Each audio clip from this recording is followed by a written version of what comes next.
Hello friends, welcome to my YouTube channel English with Simran. तो आज की वीडियो में हम करने जा रहे हैं one new topic which is notice writing. तो आज हम नोटिस राइटिंग के बारे में कुछ सीखने जा रहे हैं, ठीक है। और उसके बारे में जो इन्फॉर्मेशन है कि नोटिस कैसे लिखते हैं, क्या क्या हमें चीज़ें याद रखनी पड़ती हैं while writing a late notice, तो वो चीज़ें सारी हम इसमें समझने वाले हैं, ठीक है। तो वीडियो स्टार्ट करने से पहले मेरी एक रिक्वेस्ट है कि अगर आपने मेरी प्रीवियस वीडियोज़ नहीं देखी हैं तो वो भी ज़रूर देखिएगा। अगर आप मेरे चैनल पे पहली बार आए हैं तो मेरे चैनल को सब्सक्राइब कीजिएगा और don't forget to click the bell icon, और मेरी वीडियो को ज़्यादा से ज़्यादा शेयर कीजिए। तो आज की वीडियो स्टार्ट करते हैं with our new topic which is notice writing. तो सबसे पहले समझते हैं नोटिस क्या होता है, ठीक है। क्योंकि अगर नोटिस समझ लिया तो दैन हमें पता चल जाएगा कि नोटिस का मतलब क्या है और उसकी राइटिंग को क्या कहते हैं, नोटिस राइटिंग, ठीक है। जैसे a notice is an announcement which is circulated in the written form to give some important information to a large group of people. Notice वो अनाउंसमेंट होती है जो सर्कुलेट की जाती है रिटर्न फॉर्म में, ठीक है, ताकि जो सम इम्पॉर्टेंट इन्फॉर्मेशन, कुछ इंपॉर्टेंट इन्फॉर्मेशन है जो वो लार्ज ग्रुप ऑफ पीपल को हम दे सके, यानी कि बड़े ग्रुप ऑफ पीपल को, ठीक है। Purpose of writing a notice, purpose क्या होते हैं नोटिस लिखने के, ठीक है। जैसे a sports event, a cultural event, a meeting और conference, any death, birth, visit by someone in future, expansion, incursion, any object for a social cause to be undertaken and so on. Notice किसके लिए लिखेंगे? अगर कोई sport event हो रहा है, अगर कोई कल्चरल इवेंट हो रहा है, कल्चर जैसे हमारा पंजाब का कल्चर भांगड़ा गिद्धा ये सारे होते हैं, ठीक है। तमिल का कल्चर हो रहा है, कुछ भी हो रहा है, जो कल्चरल इवेंट है वो होते हैं तब भी नोटिस तब भी नोटिस लिखा जाता है। कोई मीटिंग या कोई कॉन्फ्रेंस है तब भी नोटिस लिखा जाता है। किसी की डेथ हो गई है या कोई बर्थ हुआ है किसी का, या विजिट कुछ होने वाला है फ्यूचर में जिसके बारे में थोड़ा सा पता चला है, तो उसके बारे में भी नोटिस दे सकते हैं। और कोई भी सोशल कॉज, कोई भी प्रोजेक्ट बना रहे हैं कि कोई ऐसी सोसाइटी में बात चल रही है या ऐसी सोशल जागरूकता की बात है जो हम सभी को बताना चाहते हैं, कोई प्रोजेक्ट शुरू हो रहा है उसको लेकर, तो वो भी नोटिस में बताया जा सकता है, ठीक है। Given below is a notice. As you read it, note the format and the important details which have been included. Imagine that you are the principal of a school. Inform the students and teachers about the change in school timings due to onset of the winter season. ठीक है, नीचे एक हमने उन्होंने बताया कि एक notice दिया हुआ है, इसको रीड करो और फॉर्मेट है जो नोटिस का वो देखो, और जो इंपॉर्टेंट डिटेल्स आपने ऐड करनी है वाइल राइटिंग अ नोटिस वो याद रखो, ठीक है। इमेजिन करो कि आप एक स्कूल के प्रिंसिपल हो और आप अपने स्टूडेंट्स और टीचर्स को ये बताना चाहते हो कि जो स्कूल की टाइमिंग में है उसमें चेंज आ रहा है क्योंकि विंटर सीजन्स शुरू हो रहे हैं, ठीक है। तो सबसे पहले आप करोगे इशूइंग अथॉरिटी, मीन्स जिसकी तरफ से लिखा जा रहा है, ठीक है। ये स्कूल की तरफ से है तो स्कूल का नेम लिख दिया। सेकंड इज नोटिस, ठीक है। देन उसके बाद इधर लिखोगे डेट। देन बीच में क्या लिखोगे? हेडिंग, कि मेन मोटिव क्या है नोटिस लिखने का, ठीक है। नोटिस में है क्या वो बता दोगे। देन उसके बाद जो आपका मेन कंटेंट है वो बताओगे, जैसे teachers and students are hereby requested to note the following changes in timings. Old timings upper K G and L के जी के लिए अलग और क्लास फर्स्ट टू टेंथ के लिए अलग है। ओल्ड टाइमिंग इतनी थी, मतलब पुरानी टाइमिंग ये थी, और न्यू टाइमिंग अब ये हो रही है।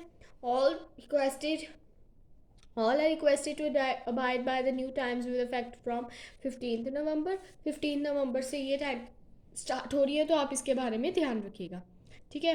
और फिर उसके बाद सिग्नेचर, उसके बाद नेम, उसके बाद डेस्टिनेशन, ठीक है। ये सारे हो जाएंगे, बस दैट्स इट। आपने ये सारी चीज़ें मतलब आपको पता होनी चाहिए वाइल राइटिंग अ लेटर।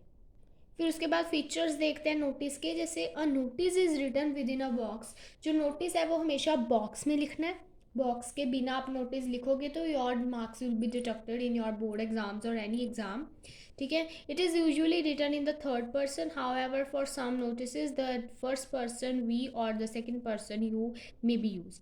ये जो होता है ये ज़्यादातर थर्ड पर्सन लिखता है। कई बार होता है, कुछ नोटिस होते हैं जिसमें फर्स्ट पर्सन वी या फिर सेकेंड पर्सन यू लिखता है, ठीक है। It must be short, precise and relevant to the topic. It usually has a word limit of 50 words. ये बहुत छोटा होता है, प्रिसाइज होता है, रेलिवेंट मतलब जो टॉपिक है दैट्स इट, उसके बारे में बात किया और कुछ फालतू बात नहीं करनी नोटिस में। और इसकी लिमिट होती है लिमिट 50 वर्ड्स की होती है बस इसकी। The name and address of the issuing authorities is placed at the top, followed by the word notice, the date and the heading. जो नेम और एड्रेस है इशूइंग अथॉरिटी का वो टॉप पे होना चाहिए, ठीक है। और जो वर्ड नोटिस है वो भी आपने लिखना है with the heading and date, जैसे मैंने आपको ऊपर फॉर्मेट बताया वैसे ही आपने नोटिस लिखना है। The name and destination of the signatory authority should be placed on the lower left corner of the notice. जो नेम और डेस्टिनेशन है, ठीक है, सिग्नेचरी अथॉरिटी मतलब जो लिख रहा है उसका जो नेम और डेस्टिनेशन है वो लोअर लेफ्ट कॉर्नर पे होना चाहिए नोटिस के। The tone of the notice should be objective, impartial and formal. जो टोन है मतलब जो बात करने का वे है नोटिस में, जो आप वर्ड्स यूज़ कर रहे हो वो ऑब्जेक्टिव होने चाहिए, इम्पार्शियल और फॉर्मल, यानी कि फॉर्मल लगने चाहिए, इनफॉर्मल नहीं। ऐसे लगे कि आप किसी मतलब अपने किसी सुपरवाइजर्स, जैसे आप ऑर्डर किसी कहते हो कि हम किसी के अंडर काम करते हैं, ठीक है, तो हमें थोड़ा सा फॉर्मल होके रहना पड़ता है, ठीक है, तो वो चीज़ आपने बस फॉलो करनी है। तो आप पॉइंट्स तो रीड कर चुके हो, अब हम 2 एग्जांपल्स देखते हैं नोटिस की, तो आपको उससे पता भी चल जाएगा कि नोटिस लिखना कैसे, और जो फॉर्मेट मैंने समझाया क्या वो इसमें फॉलो हो रहा है, तो आप ये भी देख सकते हो, ठीक है। तो फर्स्ट एग्जाम्पल है, you are the secretary of the readers club Kolkata, your club will be issuing a monthly magazine. आप एक सेक्रेटरी हो रीडर्स क्लब कोलकाता के, ठीक है, साथ में मेंशन है। अगर नोटिस में बाय चांस एड्रेस वगैरह नहीं मेंशन होता तो आप अपनी तरफ से लिख सकते हो, बट यहाँ पर मेंशन है कि रीडर क्लब कोलकाता की बात हो रही है, ठीक है। तो वो आपका जो क्लब है वो मंथली एक मैगजीन जो पब्लिश करता है। Draft notice asking the member to contribute their articles. आपने एक लेटर नोटिस लिखना है ताकि आप अपने मेंबर्स को, जो आपके क्लब के मेंबर्स हैं उनको कहो कि जो कंट्रीब्यूट कर सके आर्टिकल्स या फिर स्टोरीज भेज सके, पोएम्स कोई भेजे, कार्टून्स भेजे और बहुत सारी, ताकि हम मैगजीन में जो आप भेजोगे वो प्रिंट करके हम अपनी मैगजीन को इश्यू कर सके। Give all the important details, और सारी इंपॉर्टेंट डिटेल्स उनको दे दो। तो नोटिस हम देखते हैं कैसे लिखना है इस टॉपिक के ऊपर। सबसे पहले रीडर्स क्लब कोलकाता जो आपका एड्रेस है, देन उसके बाद नोटिस विद डेट, और जो आपका मेन मोटिव क्या है, मंथली मैगजीन, ठीक है। देन उसके बाद the club is planning to publish monthly magazine which will feature many articles, stories, poems, interviews and photographs. Club है जो वो एक मंथली मैगजीन पब्लिश करने का मतलब प्लान कर रहा है, तो विच विल फीचर मैनी आर्टिकल्स, जिसमें बहुत सारे आर्टिकल्स होंगे, स्टोरीज होंगी, पोएम्स होंगी, इंटरव्यूज होंगे और फोटोग्राफ्स होंगे। Members who are interested can submit their work to the undersign. जो मेंबर्स इंटरेस्टेड हैं, ताकि जो मेंबर्स अपना खुद का कुछ आर्टिकल्स, पोएम कुछ देना चाहते हैं कि ताकि मैगजीन में प्रिंट आउट हो सके, तो वो दे सकते हैं। अंडरसाइन मतलब जिसके नीचे नेम साइन दिए हुए हैं उनको सबमिट करवा सकते हैं। लेटेस्ट बाय 13 जून तक आप सबमिट करवा सकते हो। देन अंशु माथुर जो नोटिस लिख रहा है उसका सिग्नेचर, देन उसके बाद सेक्रेटरी मतलब आपका डेस्टिनेशन, ठीक है। That's it. देखा कितना छोटा सा था नोटिस, और जो मेन टॉपिक था सिर्फ हमने वो किया, इसमें कुछ आलतू फालतू इसमें ऐड नहीं हुआ, ठीक है। देन उसके बाद सेकंड एग्जांपल है, you are the cultural secretary of your school, the school is organizing a painting exhibition. आप एक कल्चरल सेक्रेटरी हो अपने स्कूल के, स्कूल एक पेंटिंग एग्जीबिशन ऑर्गेनाइज कर रहा है। Draw a draft inviting names from the students for participating in the exhibition. आपने एक नोटिस बनाना है ताकि जो स्टूडेंट्स हैं आप उनको इनवाइट कर सको इस एग्जीबिशन में पार्टिसिपेट करने के लिए। तो कैसे बनाओगे वो देखते हैं।